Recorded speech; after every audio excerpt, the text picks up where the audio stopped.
Welcome back. I hope you had a good week. I hope you are staying safe within reason, of course. I hope you are staying hydrated. I hope you're staying informed, and I hope you're getting your steps up. Drink some tea and get that cardio up. I have to be honest, I haven't actually been doing my best in getting my cardio up. I checked my health app the other day, or rather my health app checked me and was letting me know that the last couple of days I hadn't really been getting the average that I was used to getting, like when I started to actually actively start to get my steps up. And that made me feel some type of way. So, with it being a new month, happy new month, I was like, okay, I want to make sure I'm getting back into it. So I'm going to make sure that I do that. Yeah. So I encourage you all to also make sure that you are exercising and making sure you have a healthy cardiovascular system and whatever other system is in your body. There are a lot of systems.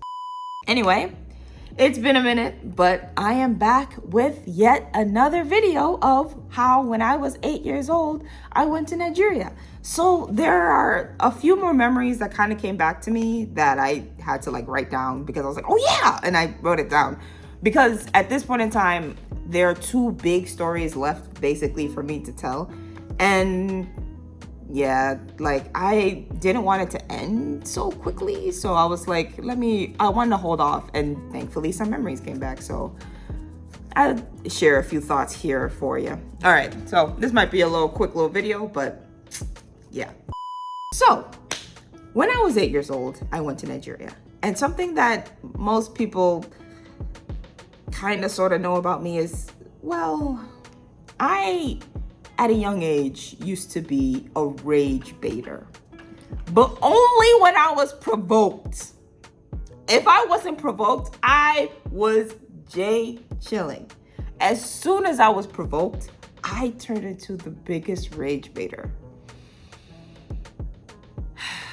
I'm not 100% proud of it, but my cousin was acting up and I needed to put that little cousin in place.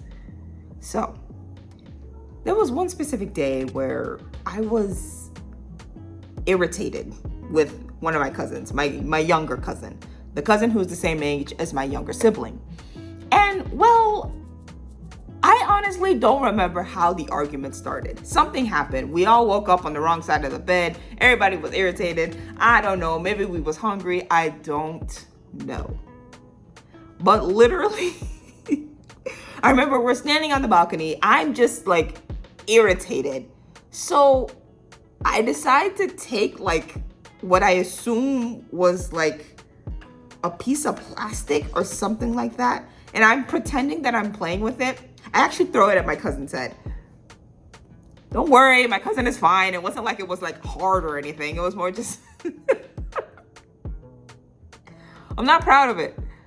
But all I know was I was not the cause of the argument. But I wanted to get my lick back. My cousin obviously flies into a rage. And all their cousins are holding this cousin back. And I'm like, go ahead.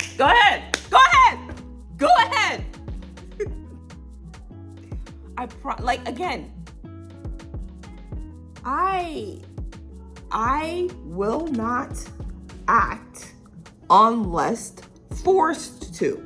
So do with that as you will. So, shifting gears a little bit.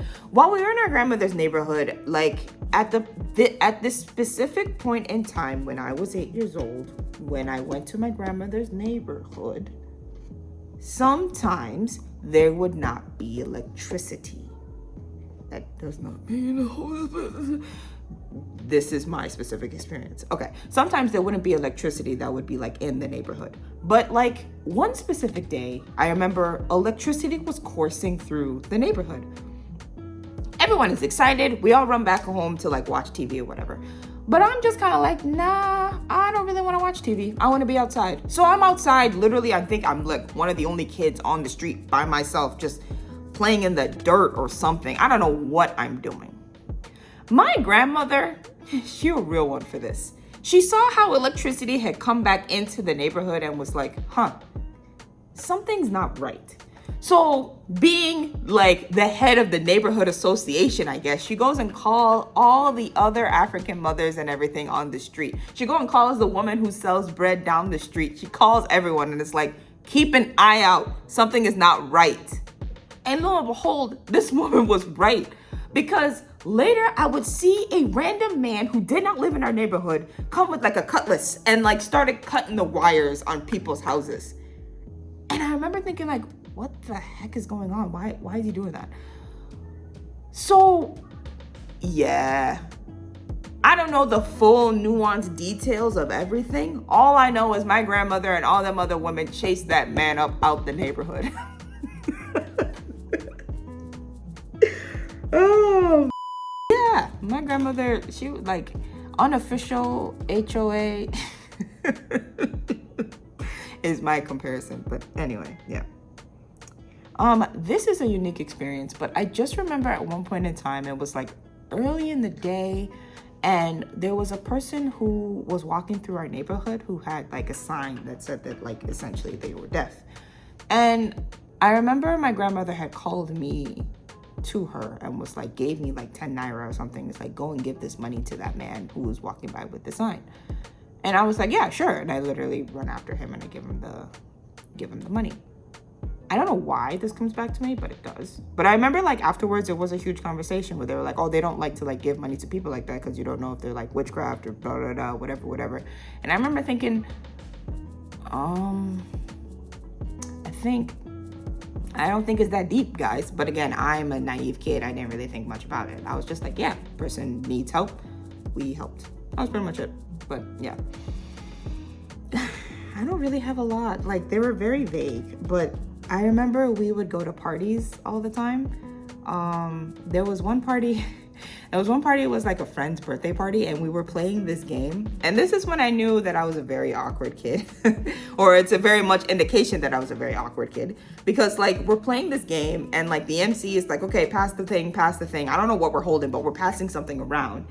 And it gets to me and I'm like trying to pass it on, like, oh, okay, like talk about it. And I was like, and again, I think it's because this is a room full of people I don't know. These are all kids. Like, okay, there was my grandmother's neighborhood. I knew all those kids. But every so often we'd go to our auntie and uncle's place. And like there was a birthday party that we weren't even invited to. Our cousin was invited to, but our auntie was like, you're all going.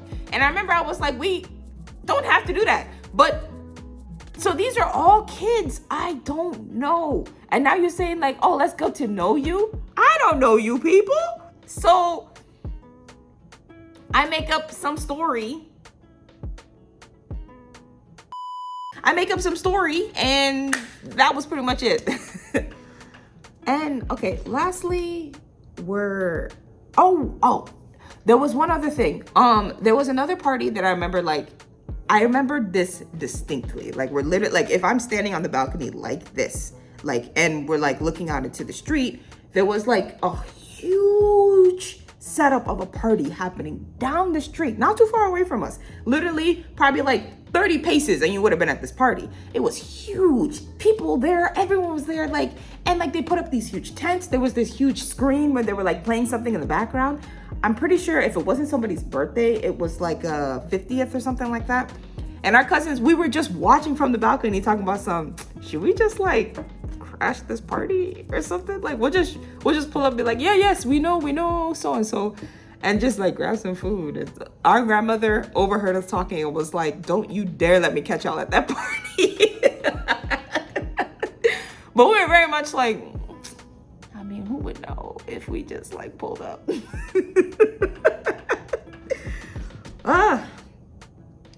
And yeah, lastly, it was just, I remember the evenings, like after we've literally been yelled at like for the 5th time to come back into the house, like there would be some nights where we turn on the generator and we'd go about our like evening routine, you know, getting stuff together, putting stuff away, getting ready for bed, etc.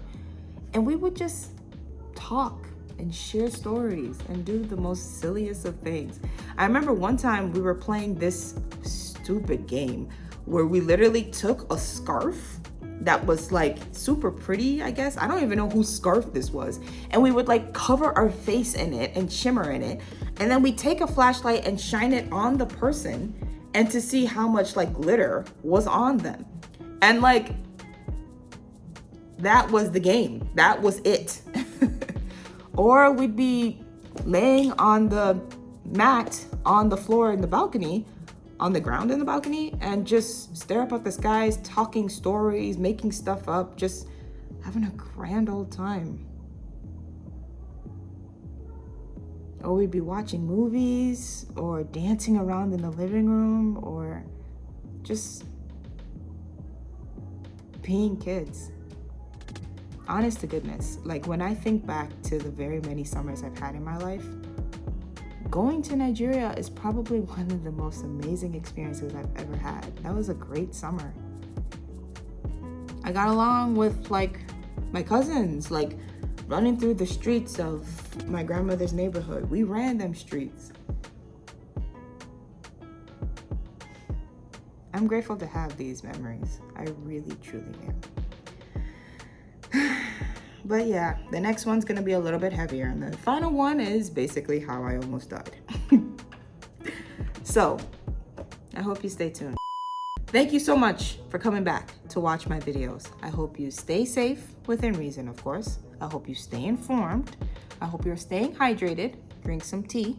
I hope you get your step count up, keep your cardio up, but most importantly, stay tuned.